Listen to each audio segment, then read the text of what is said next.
sejam bem-vindos ao canal Marca um Encontro. Eu sou Marco Renes.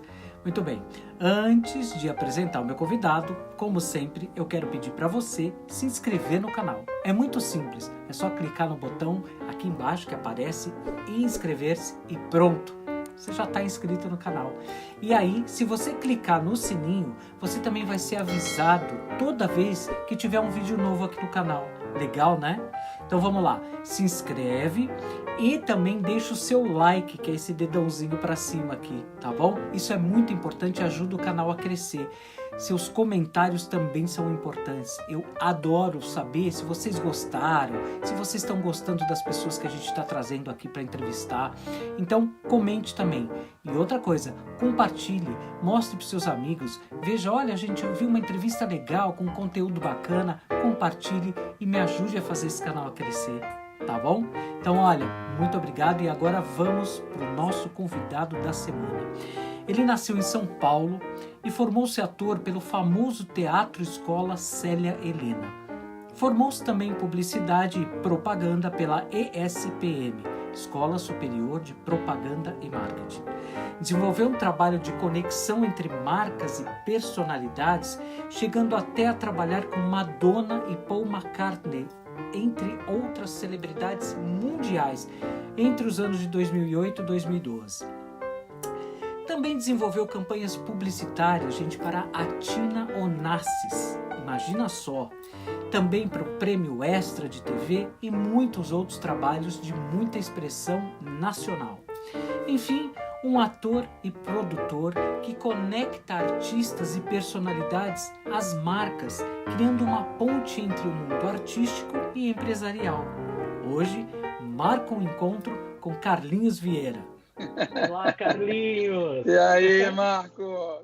Tudo bom, querido? Prazer. Seja muito bem-vindo. É um prazer e uma honra ter você aqui.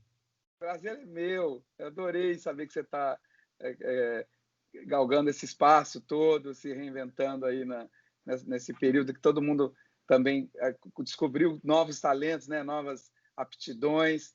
E eu estou acompanhando o teu trabalho, está muito legal. Me sinto honrado de estar aqui sendo convidado por você. É um prazer. Obrigado, querido. Obrigado. Quero agradecer também ao Riquinho, né? O Ricardo. Aliás, temos que um bloco inteiro para falar dele. Se eu conheço ele, não, estou brincando, mas ele é um irmão para mim, na verdade. Assim, a gente se conhece, imagina, desde os 8 anos de idade. Uma amizade. Nossa, com 8 anos de idade, a gente se olhou, já foi cúmplice de uma brincadeira de criança que a gente estava só buscando dar risada. Até hoje a gente tem essa cumplicidade do humor e da alegria. Beijo, Pois Riquinho. é, e ele falou assim, né? Porque ele assiste as entrevistas, ele faz resenhas, eu adoro o que o Riquinho escreve sobre as entrevistas, porque me ajuda muito, ele tem uma visão muito apurada.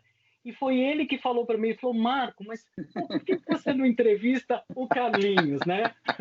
Eu falei, caramba, não tinha pensado nisso, o cara tem um trabalho bonito na TV, tem um trabalho bacana. E aí foi que ele me passou de novo o seu contato, porque faz muitos anos que a gente não se vê. E aí foi, então, olha, Riquinho, um beijo, obrigado por estar acontecendo.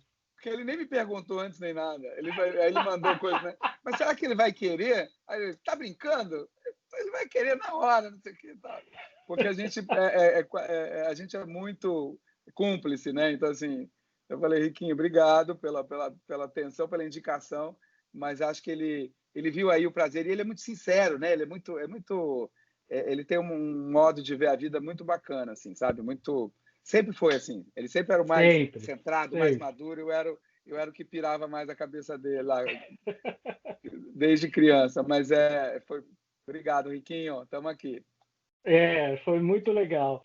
E bom, então depois dessa apresentação, os nossos telespectadores já perceberam que a gente se conhece, que já tem uma certa intimidade. Isso me ajuda muito. Eu já conversei com gente como você, fera, gente que tem experiência, gente conhecida, mas quando tem essa intimidade é um pouco mais tranquilo, relaxante. A gente conhece um pouquinho gostoso. O terreno que está pisando. Muito bom. Mas eu queria saber, assim, para a gente abrir essa entrevista, eu, claro, conheço você, fui também pesquisar sobre o seu trabalho, você me mandou uma biografia fabulosa, completa, mas eu acho que é muito importante que você mesmo fale sobre você. Então, assim, a primeira pergunta que abre a entrevista é: quem é o Carlinhos Vieira?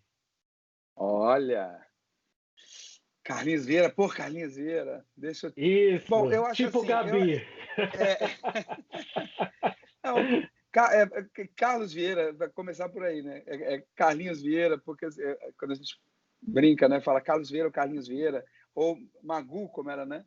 O meu apelido de infância, porque Magu. eu não enxergava, e era míope, e não gostava de usar óculos pela vaidade, né? E a gente... É engraçado, porque Carlos Vieira, mas assim, qualquer lugar que eu chego, eu falo, oi, aqui é o... Até por telefone. Oi, aqui é o Carlos Vieira. Oi, Carlinhos. Nunca vi a pessoa na minha vida. Quer dizer, pelo meu jeito, sei lá, eu sou Carlinhos, não tem jeito. Então, assim, enfim, eu sou uma pessoa, assim, acima de tudo, interessada em pessoas. Me interessa muito o ser humano, o lado humano das coisas. Então, assim, isso sempre me norteou as minhas coisas, assim. E eu sempre busquei, quer dizer, desde pequeno, tinha esse lado de querer encantar as pessoas, né? Eu achava que através da arte eu poderia fazer isso, de animar as pessoas, de entretê-las, de fazer com que elas dessem risada, de ser um catalisador desse tipo de emoção. E, ao mesmo tempo, sempre muito interessado em pessoas. Então, assim, eu, desde pequeno, ator, essa história de ser ator foi uma coisa que, com 13 anos de idade, eu vi no jornal, quer dizer, no anúncio de jornal, falavam que aparecia oportunidades em anúncio de jornal, não tinha agência. Tinha agência de modelo. Tá entendendo? Eu, com 12 anos de idade, modelo, quer dizer, sem ninguém na família que pudesse me orientar. Então, assim, eu procurava no jornal, achei, tinha um pouco da história, mas assim, tinha assim, procura-se jovens de 12 a 18, bonitos e desinibidos. Aí tinha o endereço e o telefone. Eu, com 12 anos, estava no limite, né? De 12 a 18, eu com 13. Liguei e falei, olha, eu tenho 13 anos, né? Estou dentro sou desinibido, mas eu só não sei se eu sou bonito. Eu queria entender essa história.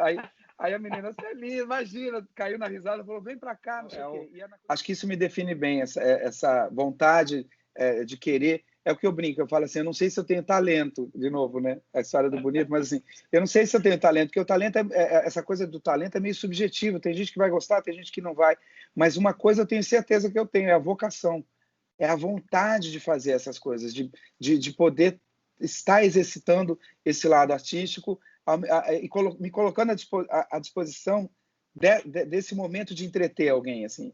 A experiência do teatro é muito transformadora quando você está num lugar desse, porque é muito direto, é muito você ouvir a risada na hora, você ouvir a respiração, você tá ali ao vivo, é muito transformador, assim, sabe? Então, assim, eu acho que o Carlinhos Vieira é esse cara assim que ele sonha muito, mas ele vai atrás também. Chega uma hora que eu acho que é meu Ares com Virgem, sabe? O Ares é fogo, ele vai embora, e o Virgem, eu brinco que o Ares, eu sou Ares ascendente Virgem, então assim, o Ares, ele pega um livro, o Ares é o começo, né? É a criança do zodíaco, ele quer tudo, todas as características da criança, teimosia, egoísmo, egocêntrico, sabe? Aquela coisa, quero, não quero, teimoso, e é o ariano, que é a criança.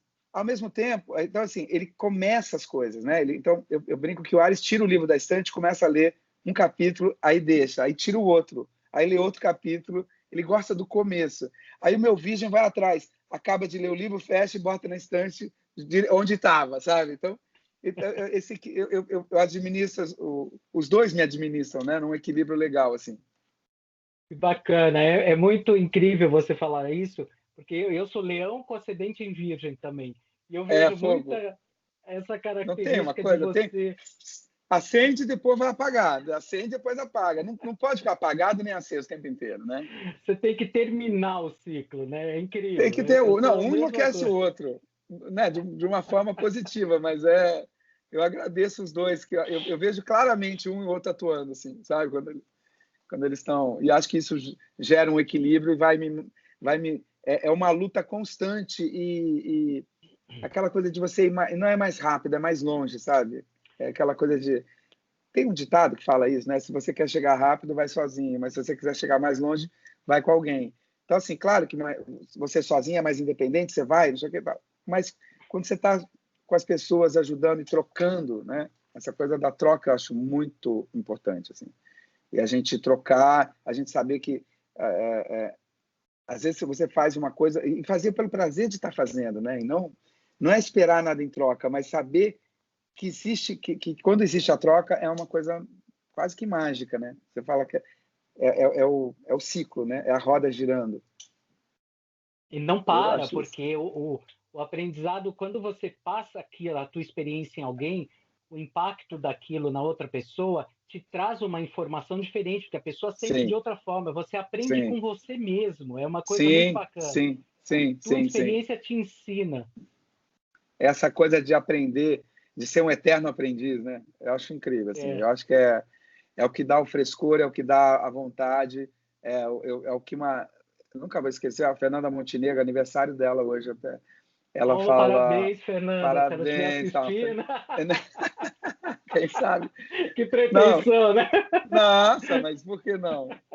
Vamos embora. Não, e ela fala uma coisa, eu lembro dela, há muitos anos, ela ia estrear uma peça do Noel Coward, e aí ela falou, a gente faz a peça, a gente pega o texto, a gente ensaia, a gente monta o figurino, a gente produz. Se vai ser um sucesso ou não está na nossa mão. Quer dizer, a gente faz tudo que está ao nosso alcance. Então, assim, a gente vai, se não for, a gente vai e volta e faz de novo outra coisa, e faz outra coisa, e faz outra... Então, assim, você vê que esse eterno aprendizado, né? Quer dizer, você não achar que cheguei lá, né? Se você achou que chegou lá, é porque você não chegou. Porque ninguém chegou lá. Você não pode achar que você chegou lá. Para alguns você chegou, para outros não, mas para você mesmo, você não pode se achar, né? Falar, não, agora comigo... Não... E não é autoestima isso, assim. E também não é uma super humildade, mas é você falar, não, pode ficar melhor, eu posso, não sei o quê, eu posso testar outra coisa diferente, eu posso imaginar isso de uma outra forma, não está nada pronto, não está nada definido, sabe? Então, esse eterno aprendizado que eu acho que é o que define também, é o que deixa as coisas mais interessantes. E quanto mais a gente aprende, mais a gente está aberto a aprender, porque a experiência vai dando um olhar mais apurado, que a gente fala, poxa, mas isso aqui pode ficar um pouquinho melhor. E o que a pessoa fala para você cai num terreno mais maduro, que fala, poxa, é verdade, como eu não via isso antes, né? Então, assim, aprender, crescer, amadurecer, deixa você mais apto ainda a aprender. Então, é uma questão de você estar aberto, né? Tipo, venha os ensinamentos, porque... E é uma delícia você se surpreender com as coisas, né? Você achar que estava uma coisa, você começa a cair na famosa zona de conforto, e ali você fala, bom, aqui está gostoso, aqui está confortável, aí vem uma pandemia, vem não sei o quê, e mexe, embaralha todas as cartas, e aí você fala, mas estava tudo tão planejado, estava tudo tão sob controle, não está sob controle. E a gente sente isso às vezes quando a gente passa um perrengue muito forte, né? Às vezes de saúde, financeiro, todo mundo passou por algum, ou vai passar, enfim, existe né, a coisa do perrengue, ninguém está livre de uma história de... Então, assim, a resiliência vem daí também, né? De você saber encarar aquele fato, transformar aquilo e seguir em frente. Nesse caso, é que foi todo mundo junto, né? Então, assim, se você não conseguir entender o significado da palavra empatia agora, você não vai entender nunca mais. Nunca mais. Não tem como não se colocar no lugar do outro, porque está todo mundo no lugar do outro, né? De uma certa forma, rico, pobre, brasileiro, europeu, americano, ficou todo mundo no mesmo lugar. Tudo bem, falavam assim que a tempestade é a mesma, mas os barcos são diferentes. São. Claro, cada um encarou a tempestade de um jeito. Mas você sabia que né, no teu barquinho, ou no barcão, ou sem barco, todo mundo está vendo que estava rolando uma tempestade, né? Que está rolando ainda uma tempestade. Então, como é que eu, com o barcão, posso ajudar quem está sem barco? Como é que a gente equaliza isso, né? Como é que a gente diminui e se une em torno de uma... de uma história, né?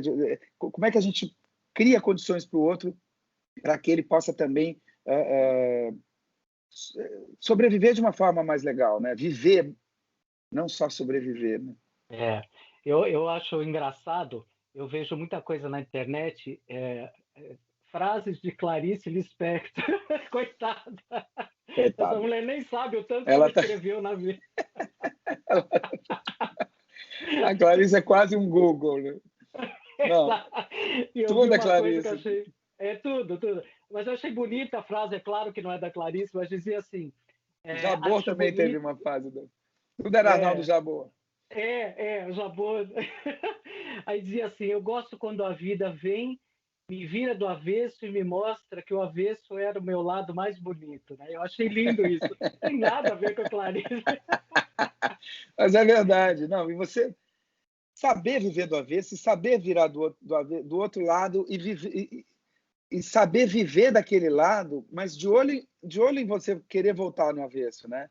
Não só você reclamar, por que eu não estou no avesso? Não, como é que eu encaro? É uma coisa de um filtro positivo também, que eu brinco assim, eu falo, não é que ser poliana, mas, sabe, quando você bota o filtro positivo, as coisas andam de uma forma mais positiva para você. É a história do copo meio cheio, meio vazio, né, Magu? Exato, eu também estou aqui com ele, olha, meio cheio.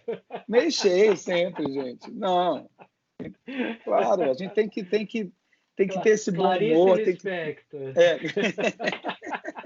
Um brinde a Clarice. Um brinde a Clarice. Mas é verdade, o bom humor ele transforma mesmo a nossa reação diante das adversidades da vida, né?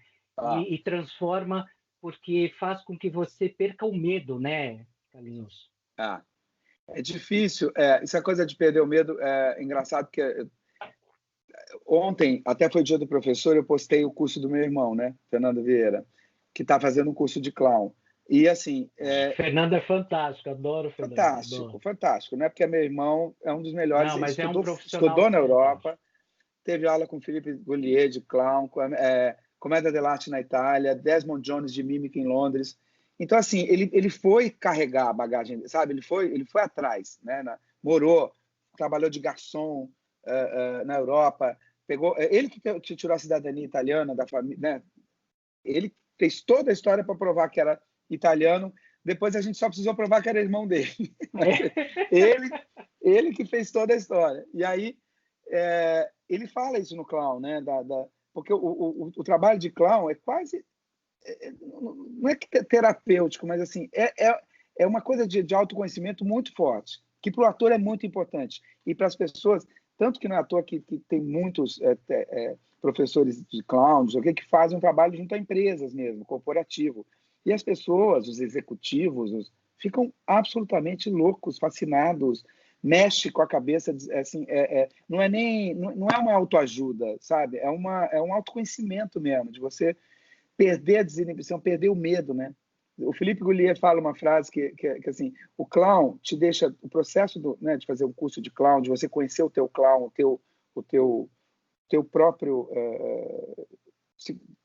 clown, você fica tão pequeno, você vai, né? Porque é um processo de diminuir o teu ego, de você buscar o teu, não ter medo do teu ridículo, então você fica tão pequeno, que você não tem medo de cair, você já está muito perto do chão. Então a queda fica muito confortável. Então quando você está tão pequeno, você pode errar à vontade, você pode experimentar, porque não vai doer. Né? Não vai, na verdade nunca dói, mas é que a gente cria dor, né? A gente cria, a gente se sabota porque eu não posso, onde já se viu eu fazer não sei o quê, como é que eu posso não sei o quê, aí questiona, não sei o quê, e trava. E o clown vai destravando. Por isso o nariz, né, vermelho, que é teu escudo, né? Porque você com o nariz não é você, né? Você tem uma proteção. Aquilo é uma coisa mágica que te dá direito de fazer qualquer coisa. Eu não sabia disso, que legal. Que legal. É muito legal. Bacana a ideia do escudo, bacana, não conhecia. Dizem que é a menor máscara do mundo, né? É o nariz de palhaço. Porque aí você com aquele nariz vermelho, você você é Deus, você é o que você quiser, você não tem limite. E é muito interessante você descobrir isso, né? Através desse processo, você descobrir, claro, naquele momento, claro, estou falando uma coisa lúdica, mas assim, mas se você falar, cara, eu não sabia que eu... aí você começa a transferir aquilo um pouco para a tua vida, para as tuas decisões, é o que você falou, você vai tirando o medo, sabe? É o medo, o palhaço não tem medo, né? De cair, de fazer. E eu não estou falando do palhaço, o palhaço do circo, porque o trabalho do clown é muito mais profundo que isso, sabe? Até tem gente que fala, devia ter outro nome, né? Ele falou, Fernando. Porque quando fala clown, você imagina o palhaço do crime. Mas ele falou, não posso mudar uma técnica que é, de tantos anos, de tanta coisa.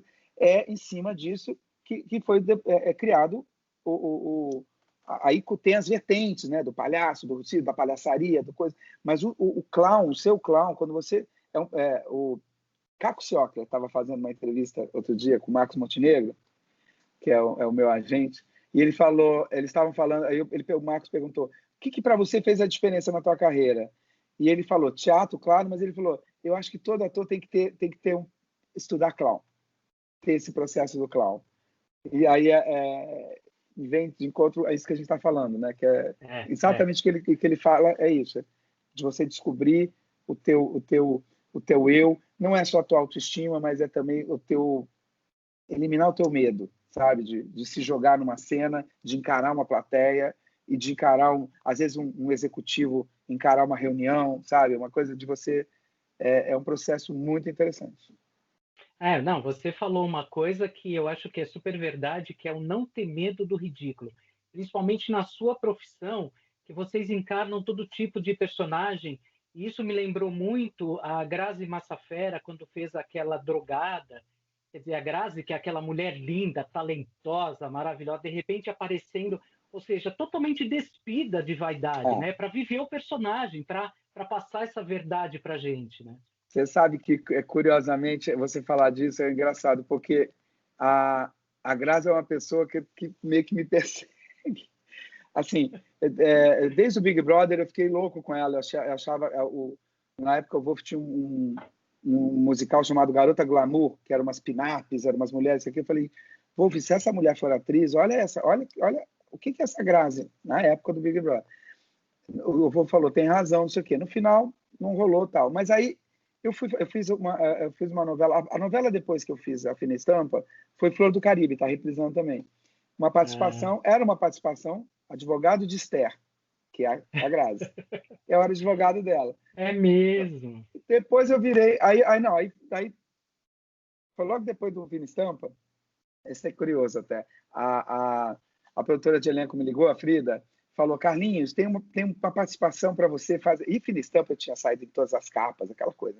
Fui para Ilha de Caras, O Amante do Crow, isso aqui. Eu falei, bom, mudei meu patamar aqui, né? Tipo, agora, imagina, agora só me vem. Aí ela me liga e fala assim, não, tem uma participação aqui, não sei o quê, na novela Flor do Caribe. Eu falei, para você, um advogado, é uma cena boa, não sei o quê. Eu falei, uma cena? Mas vem cá, como é que é o nome do personagem? Advogado de Esther. Eu falei, não tem nome o personagem? Eu falei, espera um pouquinho. Gente, eu não posso mais aceitar, sabe? Assim, na minha cabeça, não sei o quê. Aí ela foi muito bacana, porque ela é uma super produtora de elenco. Ela falou, não me responde agora. Eu vou te mandar a cena. Espera, e você dá uma olhada na cena, aí você me fala sim ou não. Porque eu já estava negando, né? Aí eu vejo a cena, 2 páginas, bifes enormes, assim. O advogado falava meia página, a Esther, a Grazi falava, entendi. Aí eu falava mais não sei o que, aí ela falava assim, mas e agora, doutor? Aí gente, é uma cena de 2... Aí eu falei, cara, eu vi que era uma cena difícil. Eu falei, cara, se ela está me chamando para essa cena, é porque ela está realmente acreditando num trabalho que eu possa fazer isso, porque não era fácil. Aí eu falei, aí liguei para ela e falei, vou fazer. Quer saber? Por quê? É muito mais o brinquedo, né? Muito mais a vontade de que a novela das 6 não tem nome, personagem, nada disso importava mais. Era o desafio de fazer aquela cena de uma forma bem feita, e era difícil para mim, era desafiante para mim. porque era muita, não tem muita emoção, né? Um advogado falando coisas técnicas. No final, eu fiz a cena, o autor, que é o Walter Negrão, viu a cena, comentou com alguém que estava junto ali, que engraçado, ele tá, essas cenas de advogados geralmente são muito chatas, né? Muito técnicas, e ele humanizou, ele deu ficou orgânico, negócio bacana essa cena, não sei o que, sei lá. E aí chega a Frida e fala assim, bom, você queria o nome? Agora ele chama Dr. Muniz, e eu era advogado de Vila dos Ventos. Eu fiquei até o final da novela, resolvendo, soltando Rafael Viana, aí atendi a Guiomar, que é a Cláudia Neto, que aí a gente fez um climinha de que ia ter um romance. Quer dizer, quando você pega, você vê, quase que um recado que a gente dá também, né? É óbvio que não é aceitar tudo. Se deixar, eu aceito tudo. É um perigo. Eu sou o último a sair do parquinho do Play Center, sabe? Apagando a luz, falo, mas não, só mais uma volta, só mais uma vez. E aí, então, assim, para mim é isso. Então, e aí, quando acabou o Flor do Caribe, eu fui fazer um curso na Espanha, em Madrid, com o Corazza, Juan Carlos Corazza, que vem a ser o coach do Javier Bardem, da Penélope Cruz, que fez, enfim, trabalha com... Não, ele que treina ela e treina o Javier para... O Javier vai fazer um filme, tem um apartamento que ele se tranca e faz o trabalho com ele. E ele tem uma escola de teatro, ele é argentino, tem uma escola de teatro lá. E aí, é curioso, assim, porque foi a Giovanna Antonelli ficou sabendo desse curso, falou com a Guilhermina Guine, que falou para mim, que eu falei para o Anderson Miller. E aí, vamos se inscrever. E assim, eu louco para viajar e fazer alguma coisa, tinha ouvinte e ator. Eu falei, eu vou botar eu como ouvinte, porque vai que ator, né, vão exigir mais, o ouvinte está mais fácil de... Mas aí na hora de... E falei isso com a Guilhermina, com a Giovanna, elas botaram como ouvinte, eu botei como ator. E eu ia botar como ouvinte, mas na hora eu não consegui.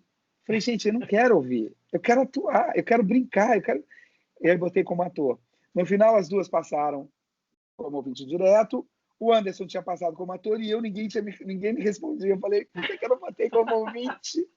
Agora vai todo mundo viajar, não sei o quê. Aí eu liguei para a escola e falei, escuta, eu queria dizer que ela, pera um pouquinho, qual vai ser o nome? Então, eu queria dizer, não, pera um pouquinho, a gente ia te ligar agora, você está aprovado como ator.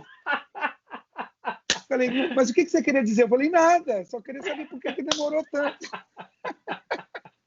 E aí fui como ator. E aí, quando eu chego no curso, sem saber, eu encontro lá, em Madrid, Grazi. Olha, fazendo o mesmo curso, a gente fez cena juntos. E aí, depois desse curso, ela foi fazer o Verdades Secretas. Ela fala isso nas entrevistas, que esse curso mexeu muito com a cabeça, porque ela estava num ponto, num turning point ali, sabe? De o que eu faço na minha carreira, o que eu vou, não sei o quê.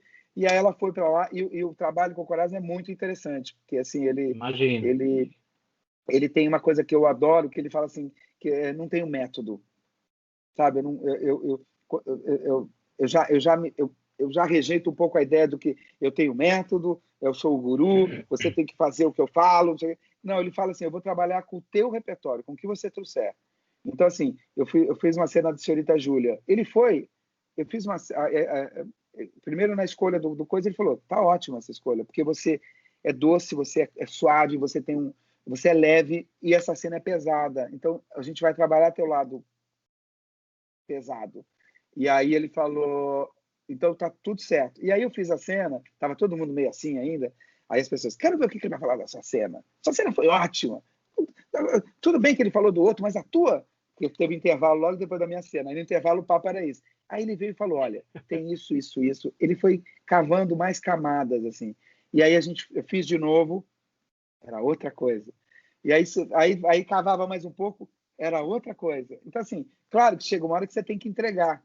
E por isso, no cinema, tem uma coisa muito forte do coach estar ali no set também, para te botar naquela temperatura. Tá? Na hora da ação, você já está naquela temperatura, sabe? Você não precisa chegar. E no teatro, você vai buscando essa temperatura e vai vendo que a cada noite... eu não sei se você já fez isso, mas assiste um espetáculo na estreia e assiste no último dia. Tipo... sabe, é muito comum essa coisa. O último dia ainda tem um frisson a mais, que é o último dia, mas vai no meio da temporada. Tem gente que não vai em estreia. Estreia para amigo, estreia... É ruim você também comentar o que você não gostou numa estreia, sabe? Porque eu acho que é muito sensível, porque acabou de nascer. Óbvio que está com problemas, né? Então, dar esse feedback é muito complicado. Mas é interessante, assim... Aí depois eu fui fazer o outro lado do Paraíso, que era aquela cena do Não Imagino o Prazer que é Estar de Volta, e era um elenco inteiro olhando para mim, Marieta Severo, não sei o que lá, e aí estava na mesa a Grazi, que ela fazia também a coisa. Você tinha que estar aqui, né? Persegue. Eu adoro ela, adoro. Ah, que bacana. É fantástico, assim, você vê que quanto o ator se preocupa durante a sua carreira toda em apurar, né, em afinar esse instrumento que é o seu talento, a sua arte. Isso é Não, muito e importante. deixar a vaidade de lado, né? O Fernando, essa história do clown, ele foi muito chamado durante várias oficinas da Globo. O Tônio Carvalho chamava ele todo final de oficina, porque a oficina teve uma época que a Globo tinha era uma oficina atrás da outra com modelos, porque eles queriam buscar galãs e mocinhas, né? Quer dizer, era mais fácil pegar os modelos aqui e botar numa oficina para ver quem dali poderia resultar num trabalho de dramaturgia interessante. E o Fernando era justamente, ele ia com clown, fazer esse trabalho de clown, para desmontar os modelos. Porque não adianta, os modelos têm uma coisa da foto você vê a Isabelle Fontana, por exemplo, está na Dança dos Famosos, a dificuldade dela e a vontade dela quebrar essa coisa, porque precisa, a modelo é dura, não é dura, ela tem uma postura mais ereta, uma coisa e a dança tem que deixá-la, então é um pouco isso, era quase que chacoalhar os modelos para ficarem feios, estranhos, esquisitos, não ter medo de ficar ridículo, de ficar feio, porque isso dramaturgicamente vai ser interessante. Você não está sofrendo e lindo e tudo está, sabe? Então, eu acho que a Grazi teve esse desprendimento, ela teve uma disponibilidade, uma entrega muito grande ali, que eu acho que ela se jogou. E é isso. Podia dar muito certo, podia dar muito errado, mas não tem importância. Porque o fato de se jogar já é certo, para mim, né? Não, e tudo que você faz com paixão, né, Carlinhos? Tudo que você faz com amor, o resultado, na verdade, ele não fica muito longe, porque ele está muito em acordância com o tanto que você investiu ali de amor, de verdade. Então, aquilo volta, não tem como. Você vê que é uma delícia você ver um ator se arriscando, né? Para mim é muito mais gostoso você ver um ator se arriscando, fazendo uma coisa que ele nunca fez, errando até um pouco, mas ele está buscando. Essa busca o mais interessante, é a busca, é o momento da criação, que ele tá iluminando alguma coisa que estava escura ali, para ele e para a gente. Então, assim, essa busca é mais interessante do que ele está correto, ele está bom, aquilo que ele sempre faz, né? Ele faz bem, é bom. Esse bom, chega uma hora que o próprio ator já não está mais tão bom naquilo, porque ele não se renovou. Porque né, nada é igual. Ele não pode, nem ele vai ser a mesma coisa sempre. Nem um teatro que você faz é igual toda noite. Então, assim, essa busca, eu adoro ator que erra, porque se ele está errando é porque ele está buscando. Ele está entendendo. E nessa busca, quando também acerta, aí são os grandes sucessos que a gente vê por aí. Você vê que não esses atores não é um sucesso atrás do outro, né? Tem até uns que são até meio insuportáveis. Né? Mas assim, mas aí é dedinho de Deus que botou ali, tudo bem. É para inspirar a gente a tentar chegar ali. Mas eu gosto muito do processo. Eu gosto muito de arregaçar, brincar, errar e tentar de novo.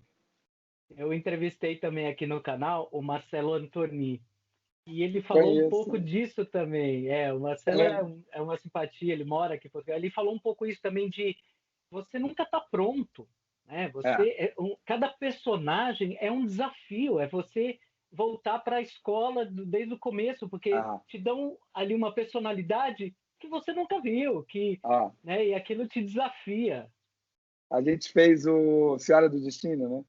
Ele era o Viriato, eu era o Moura. Era muita cena com ele, assim. muita cena que ele estava triste, não sei o quê. Depois acabei virando até melhor amigo do Dan Stubble, Edgar, né? Que era apaixonado pela Carolina Dickman e tal. E a Carolina Dickman também. Só que eu com a Carol era mais cenas corriqueiras. Com o Dan era mais profundo e com o Viriato, né? Com o Antoni, eram as cenas mais de brincadeira, né? Tem cenas ótimas com ele. E ele é um excelente companheiro de coxia, assim. É bem-humorado, está sempre disposto no estúdio, brinca, passa a cena. Foi muito gostoso fazer o trabalho com ele. A entrevista, eu vi a entrevista também dele aí. Foi bem gostosa. Ele ficou bem à vontade. Acho que estava sentado até no chão da sala da casa dele. Foi bem legal, foi bem bacana. Agora, Carlinhos... Tem outro... Fala. Não, eu ia falar que tem outro entrevistado que eu fiz a novela também, que foi Fina Estampa, que foi Alexandre Liuzzi.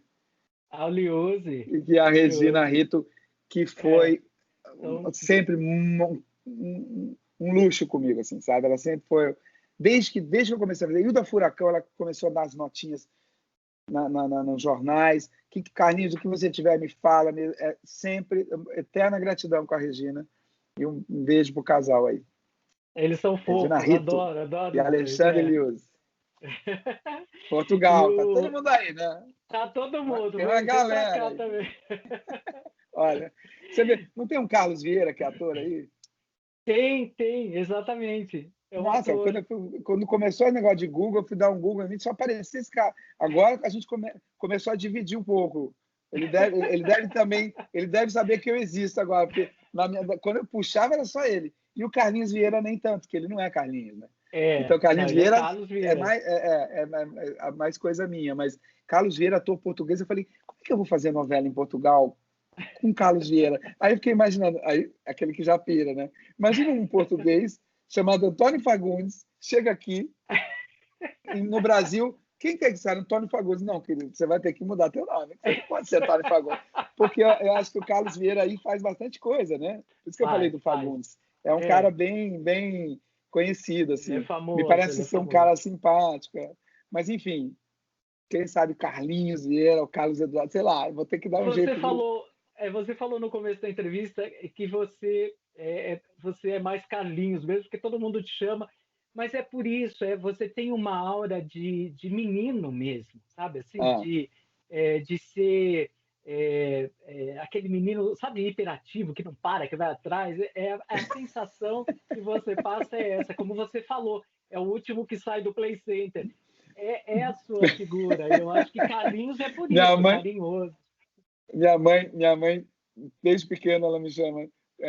como é que ela falava? É uma expressão italiana, que eu não sei se é essa a expressão correta, mas eles falavam assim, que ela aí, mãe, eu vou não sei o que, ela bamba, cavalo, saco sem fundo. Então ela sempre me chamou, eu era o saco sem fundo. Pintadinho, porque, não sei porque que é o pintadinho, mas o pintadinho é aquele que não desiste enquanto não consegue, sabe? É o pintadinho, é um pintadinho mesmo. Ele que quis viajar, tá aqui, viajamos, porque se não viajar, é o pintadinho. E aí é o saco sem fundo. E acho que esse saco sem fundo é uma vontade, é uma busca de prazer mesmo, sabe? De se divertir, de aproveitar até a última colherzinha. Voltando um pouquinho, Carlinhos, eu queria assim imaginar, né? Porque você transita, você habita no universo e já contracenou com monstros sagrados da arte. Você falou em Fernanda Montenegro, gente que assim a gente baba de ver trabalhar, de ver a energia, a alegria, a emoção. Qual foi? Que você era muito novo, né? 12, 13 anos quando começou, mas você tinha assim uma inspiração, assim, tipo, eu quero ser que nem essa pessoa, seja lá quem for, brasileiro ou estrangeiro, você tinha assim uma inspiração? Olha, eu tive um pouco acho que o meu grande divisor de águas artístico foi engraçado. Tem duas coisas. Eu era muito pequeno, tinha um restaurante na Santo Amaro chamado A Muralha, que a gente ia para o Banespa, que era o clube que a gente era sócio, passava em vez de uma... E tinha uma novela, que depois teve o remake, mas na época que chamava A Muralha. Então, eu via na televisão A Muralha e via na Santo Amaro A Muralha, eu falava, gente, é aí dentro que acontece a coisa. né? Criança. Então eu falava pro meu pai, pai, quando é que a gente vai almoçar na Muralha? Toda vez à volta do clube, eu queria entrar na Muralha, que eu falei, é aqui que eu vou ver os atores, o que você quer. Criança, né? Então, assim, já tinha já me chamava a atenção a coisa da novela, da TV, daquele cubo, daquele espelho mágico, né? Muito mais até do que o teatro. E aí, um pouquinho antes dessa coisa dos comerciais, que foi o divisor de água, aí corta, vai para Dancing Days. Porque aí teve carinha na novela, Selva de Pedra, eu olhava aquilo, não me identificava muito. Quando chega Dancing Days, eu piro. E Yolanda eu ia para casa, né? Não, vou para casa da minha tia, que ela morava sozinha, ela tinha terapia, no dia que eu tinha a chave, eu aumentava o volume, desligava todas as luzes só para ver a abertura, que era uma coisa de estrobo. Aquilo já estava hipnotizado. Começava a novela, eu já estava assim, completamente apaixonado pela Glória Pires.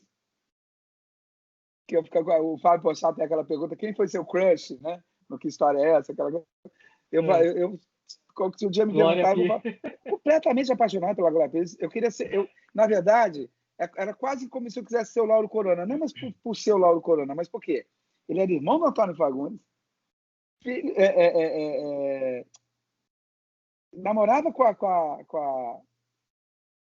Glória Pires, né? Era namorada da Marisa, da Glória Pires, e vivia naquele universo. Quer dizer, eu com 12, 13 anos, já entendia né, que era uma coisa, que era um estúdio, mas tinha uma coisa de um curso de teatro do Jaime Barcelos, uma revista, que você recortava um cupom para receber, sei lá o que, do Jaime Barcelos, e a garota propaganda do curso era a Glória Pires.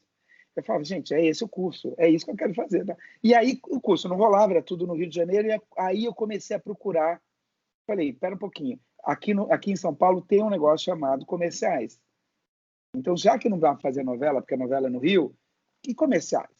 Então, não sei o quê. Então, a minha inspiração foi um pouco, talvez tenha sido Gilberto Braga, com o seu Dancing Days, e com uma Glória Pires, mais ou menos com a minha idade, um pouquinho mais velha, mas assim, fazendo aquilo que eu achava incrível fazer. Eu acho que aquilo me inspirou. Eu falei, eu quero estar nesse lugar.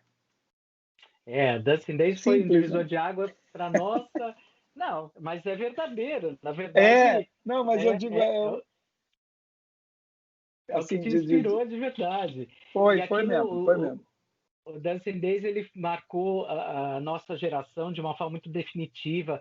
Eu lembro aquela cena da Júlia Matos saindo da prisão e depois, né, corta para ela entrando no Dancing Days com a Paulette, vinda da Europa. Não, e era uma fase que a gente começou a frequentar discoteca. Era matinê, óbvio, a gente era menor de idade e tal, mas era uma coisa de ir na discoteca, de começar a encontrar uma galera e começar a namorar, e começar né, quase que começar, né, é um começo aquilo, 14, 13 anos. E eu lembro que essa história da campanha da Coca-Cola tem um detalhe, porque imagina, quando eu fiz, passei no teste, ganhei salário, contei para a escola inteira. Chiquinha Rodrigues inteiro sabia que eu ia aparecer. E tinha uma revista Pop na época. Eu lembro. Tinha um cara que era a capa da revista Pop. E ele fazia o comercial. Ele era o principal. Eu fazia uma cena lá. Só que a cena que eu fazia era descer a escada rolante que estava subindo no Shopping Ibirapuera. Era bem perigoso aquilo. A gente fez algumas vezes. Eu descia a escada rolante. Aí quando eu olhava duas meninas, pegava a Coca-Cola dela, saía, não sei o quê. Era uma paquera, numa baguncinha na escada rolante. Passei o domingo filmando isso, né? Com ele, com esse menino, com as menininhas. E aí, quando vai começar pro ar, não tem a minha cena. Mentira! A minha cena foi cortada. Por quê? Aí, explicar para uma criança isso, eu nunca vou esquecer essa palavra na minha vida. Porque a cena foi considerada contraproducente. Falei, o quê? Contraproducente. Você ia incentivar, a cena estava incentivando, as pessoas iam ver aquilo, iam querer, porque é uma brincadeira engraçada, perigosíssima, mas você descer a escada rolante que está subindo, é uma coisa que você tem que ser mais rápido. Imagina, é perigoso, perigoso. É perigosíssimo. Mas eu, com 14 anos, eu falei, não estou acreditando. Aí as pessoas, ué, eu vi o comercial, não tinha graça, que eu não te vi. Eu não te vi, eu falei, acho que aquilo também me deu uma coisa assim, eu falei, agora mais do que nunca, como diria Faustão, eu tenho que buscar outro. Aí fiz um outro da Coca-Cola, passei, falei, agora não sei o quê. Então, esse aqui, na hora de escolher o figurino, não pode ter nada escrito em português. Eu falei, por quê? Não, porque o filme só vai passar nos Estados Unidos. Eu falei, o quê?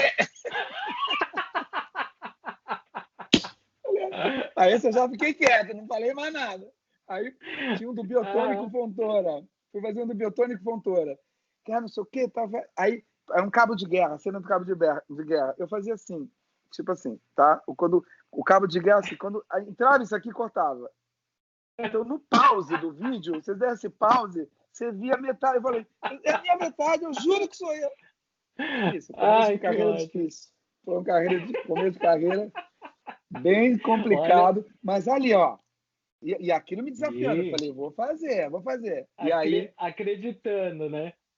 Não, tanto que essa minha história com a publicidade, com os comerciais, é muito mais forte do que de todo o resto. É engraçado isso, porque é quase como esse lugar... Tanto que foi por isso que eu fui fazer propaganda e marketing na SPM. Enfim,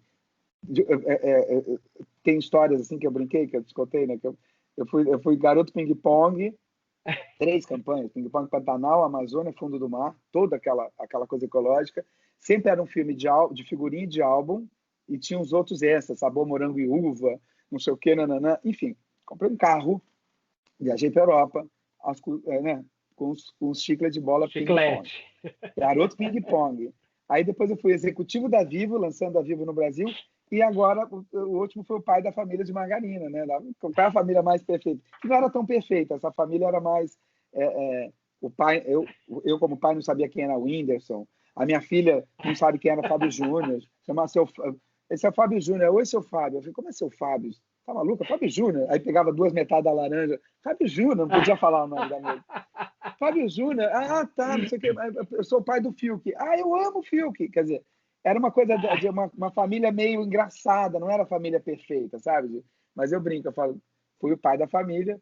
E assim, eu só não fui bebê Johnson, mas assim, o garoto, o executivo, o pai, quem sabe o que me aguarda no futuro. Mas assim, de tempos em tempos eu tenho essa coisa com a publicidade. E nos anos 80, 90, a publicidade era muito forte, né? A gente tinha comerciais... Nesses 70 anos da TV brasileira, mostrava... Gente, eram cases, as pessoas faziam uma campanha, ela não saía na rua, às vezes, de tão conhecida que ela ficava por causa de um comercial. Né? Assim, E atores que chegavam a entrar para o livro do Record, né? O Carlinhos Moreno, por exemplo. Incrível. Não, entrava incrível. Depois, fazia eu lembro que teve uma novela, acho que foi Mulheres de Areia, que tinham 3 garotos propaganda, assim, que estavam bombando, pegaram, um era gerente do hotel, era o Marcelo Mansfield, era gente só de publicidade, assim. E, enfim, é interessante como os caminhos, né? Que, para mim, esse foi um caminho que eu trilhei com muito prazer, com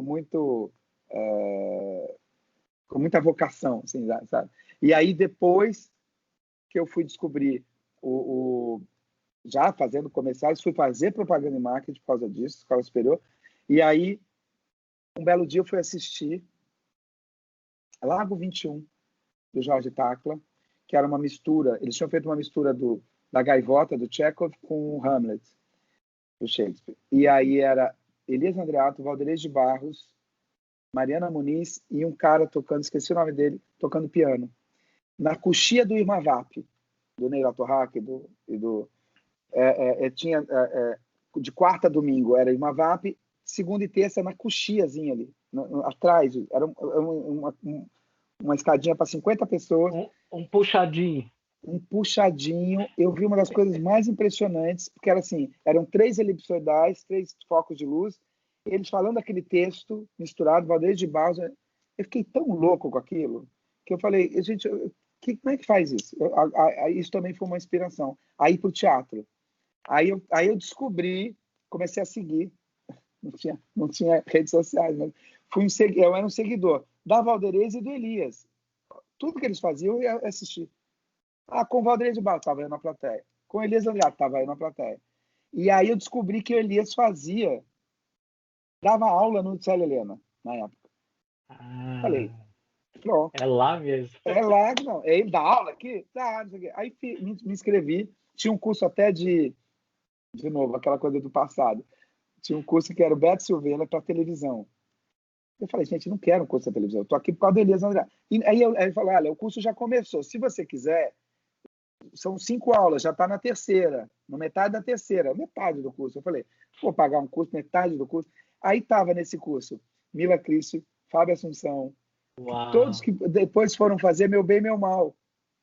Eles aproveitaram esse curso para escalar o elenco. Aí eu falei, será que se eu tivesse feito esse curso? Mas tudo bem. Eu falei, não quero. Eu quero fazer o do Elias André. E aí a gente foi fazer o curso, primeiro semestre, segundo semestre, terceiro semestre. Eu falei, gente, vai acabar o curso, cadê o Elias? Não, Elias não dá mais aula aqui. Eu falei, não, peraí. Eu tô aqui eu só tô aqui para te ver, né? Eu tô aqui só para te ver. Aí a gente fez um trabalho de clown, com o Wellington Nogueira, dos Doutores da Alegria, tinha acabado de chegar no Brasil. E eu falei, era o 4º termo, no 5º era a formatura. Aí eu falei, pera um pouquinho. Fui atrás do Elias, ele estava em cartaz, acabou a peça, eu fui lá e falei, deixa eu te explicar uma coisa. Eu vi a tua peça, eu sou não sei o que, estou no Célia Helena porque falaram que você dava aula lá. E a gente está com uma turma, eu quero que você assista o espetáculo. E se você puder, né, fizesse o nosso trabalho de formatura. Ele ficou tão louco, né? Imagina, o cara foi lá, aí a gente fazendo o espetáculo, aí o Elias, tinha um monte de gente que era fã dele também. O Elias está na plateia, eu falei, caramba, o Elias, aqui, entendeu? Caprichamos, isso aqui. Ele ficou encantado. A turma teve que se dividir porque era muito grande. Então eu falei, gente, eu não sei quem vai ficar, mas eu que trouxe o cara até aqui. Eu estou atrás desse, né?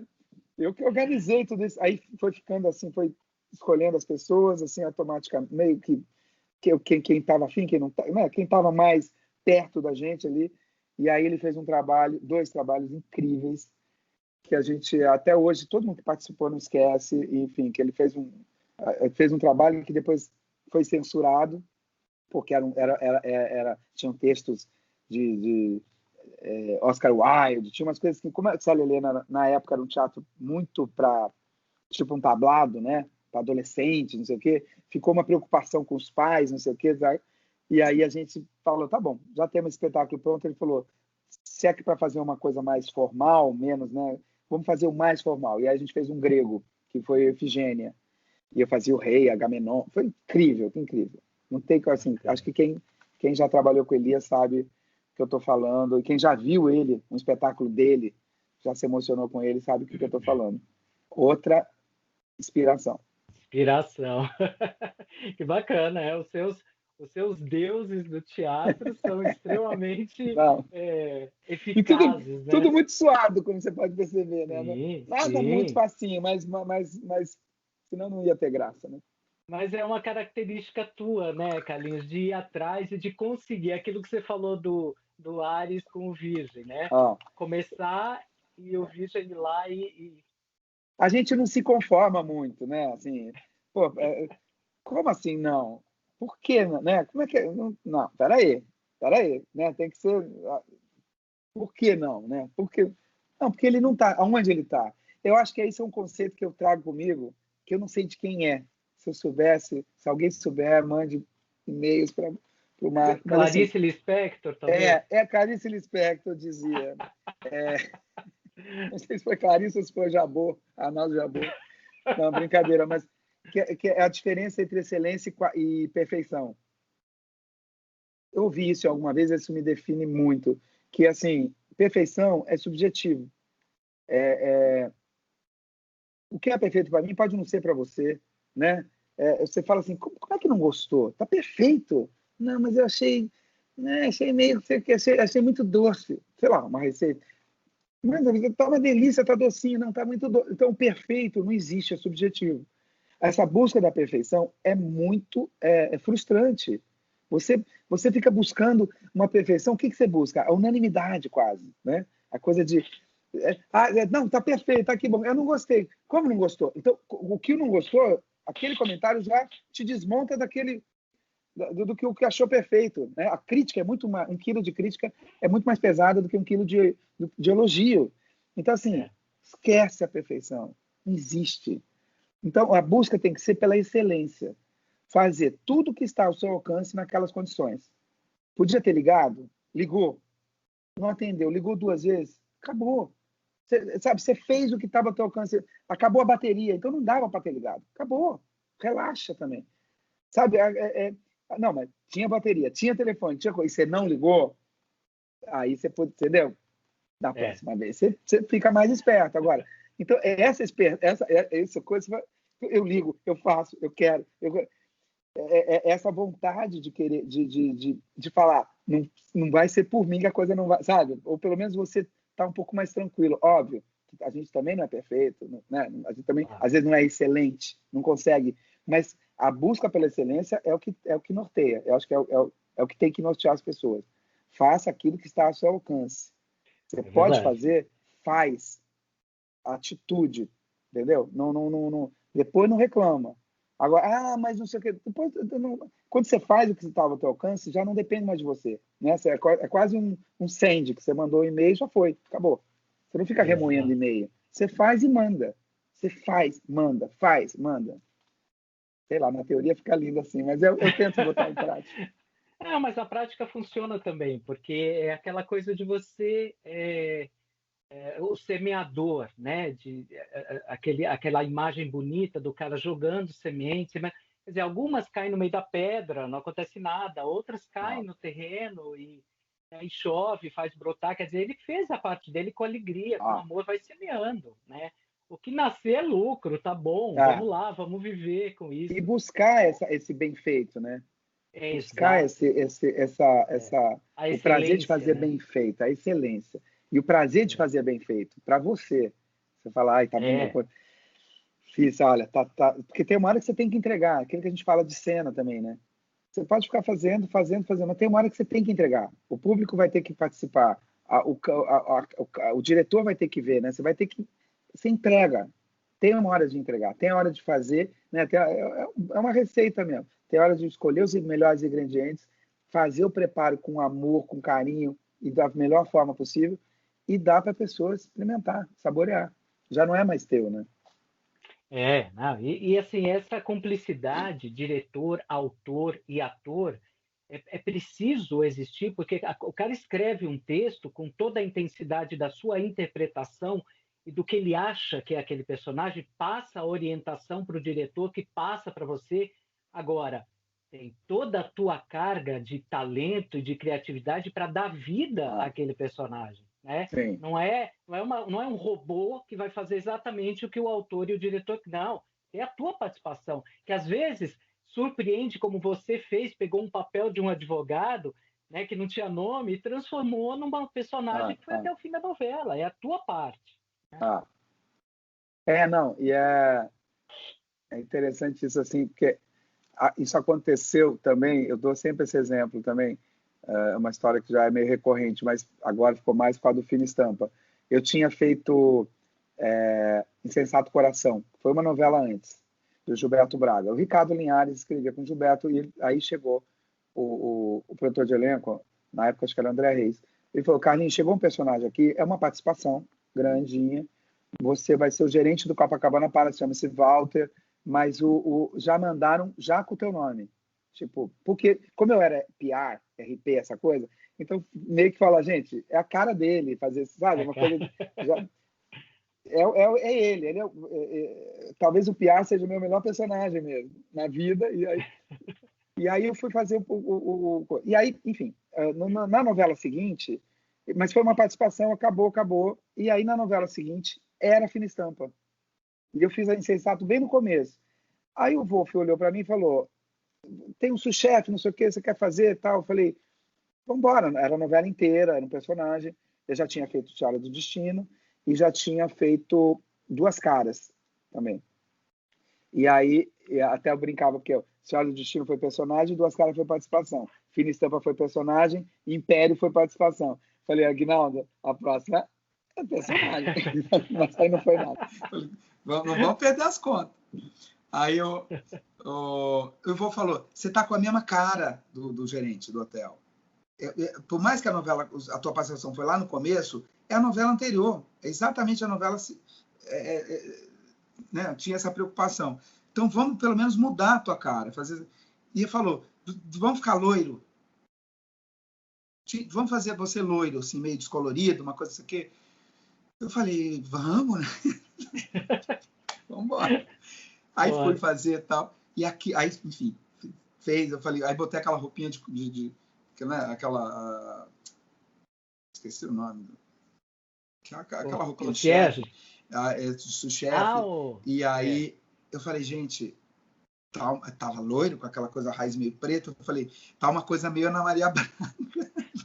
Foi assim, meio, cadê o loiro José? Sabe? E aí eu fui para pro loiro, e aí tinha feito uma coisa muito esquisita, assim, tava muito estranho o cabelo. E aí eu falei, cara, tá bom. Aí eu não lembro quem que olhou para mim e falou assim, depende, o que é o personagem? Tipo, trabalha num salão de beleza, no interior de não sei o quê, tá ótimo. Eu falei, não, ele é o sous-chefe de um restaurante francês. Então, tá bom, não. Tipo... Aí eu fui buscar. Aí, quando chegou na salinha de elenco lá, tava o Luciano Ravelo, produtor de elenco, na época de uma outra novela. Ele olhou e falou assim, aí ele pegou, me fotografou e pegou uma foto do Jamie Oliver. E botou uma do lado da outra e imprimiu.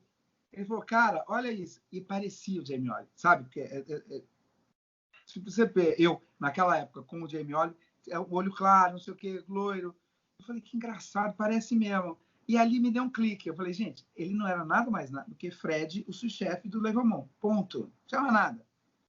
Só que eu falei, com esse dado de parecer o Jamie Oliver, de estar loiro, eu falei, ele é ambicioso, sabe? Blonde ambition. Eu falei, ele é ambicioso, ele é louro. Ele ficou louro porque ele quer ser o Jamie Oliver, ele quer ser um chefe, ele quer ter o restaurante dele, ele quer ter um programa de TV. Olha a cabeça do ator, né? Eu já criei. Ele quer ter um programa de TV, ele quer ser o Jamie Oliver. Eu sou o Jamie Oliver. Então, começou a novela, eu comecei a gravar o tempo inteiro com essa na minha cabeça. Eu que descobri, E aí chegava assim, o texto falava assim, ai, coitado do René, né? Todo mundo com pena do René, que era o Dalton Vig. O René não sei o quê, né? E aí, quando o René saía, eu assumia. Então, eu fazia de um jeito que eu adorava quando ele brigava com a Tereza Cristina. Todo mundo assim, o Ricardinho Blá, Severino, a Clara, ficavam todos com pena. Eu falei, gente, eu vou ser o terceiro a ficar com pena? Precisa, né? Eu falei, gente, vamos trabalhar, isso aqui. Eu ficava feliz. Aí eu botava um tom de que queria alguma coisa a mais, que queria não sei o quê. No final, aí, num belo dia, chega o capítulo, Tereza Cristina oferece a reabrir o Levaumont para mim se eu envenenar as coisas do... Então, ela vira e fala, você é ambicioso do jeito que é? Você deve estar no sei o quê. Falei, gente, você ajuda a escrever a história. É muito impressionante, assim. Claro que isso não é regra, não estou falando para os atores transformarem, mas é você botar um pouco do teu tempero, da tua visão, ajuda o autor e o diretor. Coloca uma coisa que você está... Imagina, porque às vezes você vai criar uma coisa, o diretor vai falar, pelo amor de Deus, tem nada a ver. Tudo bem. É só você não propor um absurdo atrás do outro. Mas assim, eu falei, cara, ele quer ser o Jamie, ele quer não sei o quê. Na hora de ter um vilãozinho, né, um caráter mais fraco ali, caiu em mim. Quer dizer, eu tenho a sensação de que eu ajudei a cavar esse lugar para o Fred, sabe? Porque ele queria ter... tinha tudo a ver com toda a intenção que eu estava dando, nos mínimos, eram textos mínimos. Até que na reprise, muita coisa foi cortada, porque eu selava atum com azeite, era merchandising do azeite, não sei o quê. Tudo isso foi cortado. Eu falei, gente, esse cara vai aparecer do nada, vai cair da escada, é amante do Cro, traiu a Tereza Cristina, traiu o René, e vai cair da escada da Tereza Cristina. Quer dizer, tudo vai acontecer com ele, de repente, as pessoas não vão entender nada. Que na versão original já foi assim. As pessoas meio que falam, quem que é esse cara? Amante do Cro? Ué, não é o Zoiudo? Né? O Nero? Não é o Ferdinand? Não é o cara? Quem? Fred? Da onde isso? Então foi um susto em todo mundo. Depois o Agnaldo até começou a botar escorpião em um monte de gente. Eu não sei o que passou ali. Mas para mim foi incrível. E assim, você vai colaborando, você vai escrevendo junto. Você tem que se apropriar desse personagem. É aquilo que você falou, por isso que eu comentei. Não tem... outra frase também de Clarice Lispector. Clarice Lispector já dizia, não existem pequenos... Mas isso é alguém famoso. Não existem pequenos papéis, e sim pequenos atores. A entrevista tá boa, né? Eu sei. E olha, a entrevista ficou tão longa, tanto assunto legal e gostoso, que eu resolvi fazer em 2 partes. Eu quero saber de você, se você quer e quando você quer que eu poste a segunda parte da entrevista. O Carlinhos tem histórias incríveis, é um cara de um papo muito gostoso e ele com certeza nessa segunda parte traz revelações, traz informações, experiências, histórias de vida que eu tenho certeza que vocês vão gostar. Então vamos fazer o seguinte, deixa aqui nos comentários se vocês querem e quando vocês querem que eu poste a segunda parte dessa entrevista, ok? E aí, é claro que eu vou fazer a vontade de vocês. Gente, um beijo, obrigado por assistir e a gente se encontra então na parte 2, se vocês te pedirem bastante aqui nos comentários, tá bom? Um beijo, queridos!